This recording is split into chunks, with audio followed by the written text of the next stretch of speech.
लख ऐं 24,000 सजणनि जो सरताज वञे थो माणण अजमेराज वञे थो माणण अजमेराज पाण न पर सॾराइण वारे आए पाण सॾायो 70,000 नूरनि सां गॾु मलकनि पाण मल्हायो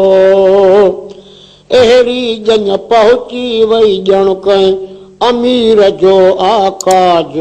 वञे थो माइण अजमेराज वञे थो माइण अजमेराज 1,24,000 सजणनि जो सरताज वञे थो माइण अजमेराज वञे थो माइण अजमेराज हेठि मथे हर पासे हूरा सहरा ॻाइण आयूं पल पल हार मुबारक मुंहिंजे प्रिय खे पाइण आयो जन्नत मां जल्दी आंदो ॾाढो सुहिणो ॾाज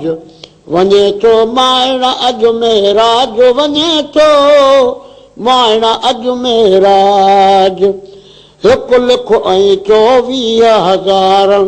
सजणनि जो सरताज वञे थो माइण अजमेराज वञे थो माइण अजमेराज रब फरमायो आदि छा कर पेश त पोछां राज़ी नबी करीम चयो मुंहिंजा मौला हिकु नेड़त बि न्याज़ी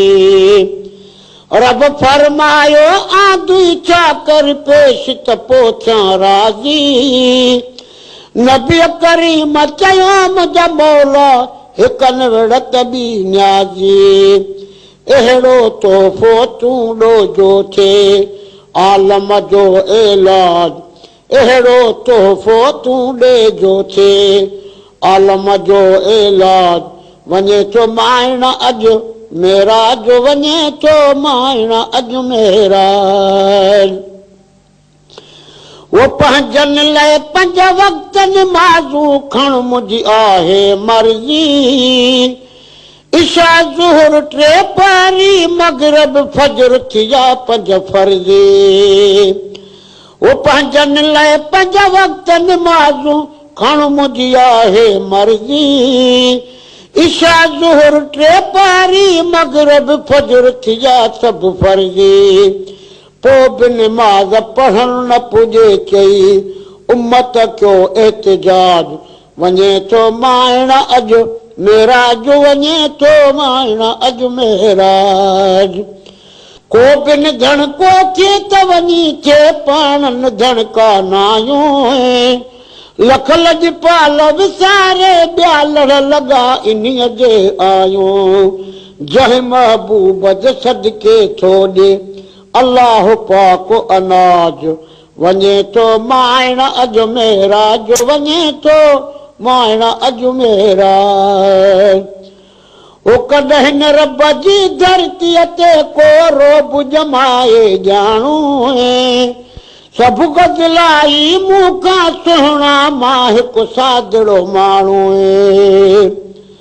कॾहिं न रब जी धरतीअ ते को रोब जमाए ॼाणू सभु गदिलाई मूंखां सुहिणा मां हिकु सादड़ो माण्हू के त गुलाम नबी करे सॾु कन को थियो अलहाज